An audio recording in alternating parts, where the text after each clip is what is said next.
Janine, isang katotohanan ang ibinulgar sa isang panayam.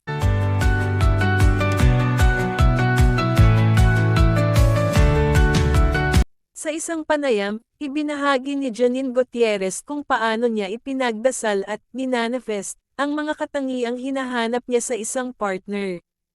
Ayon sa kanya, malinaw ang kanyang mga hiniling, isang taong mabait, responsable, at may malalim na pananampalataya. Hindi niya akalaing darating ang panahon na makikilala niya ang isang taong halos tugma sa lahat ng iyon. Nang pumasok sa kanyang buhay si Jericho Rosales, agad niyang napansin ang mga katangiang matagal na niyang ipinagdarasal. Ikinwento niya na tila nagulat siya sa realization na parang natupad ang lahat ng kanyang hiling.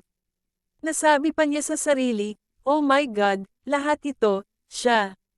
Para kay Janine, hindi lamang ito simpleng pagkakataon kundi isang biyaya na kanyang ipinagpapasalamat.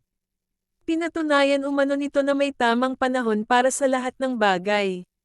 Naniniwala rin siya na mahalaga ang pagiging malinaw sa sarili kung ano ang hinahanap sa isang relasyon.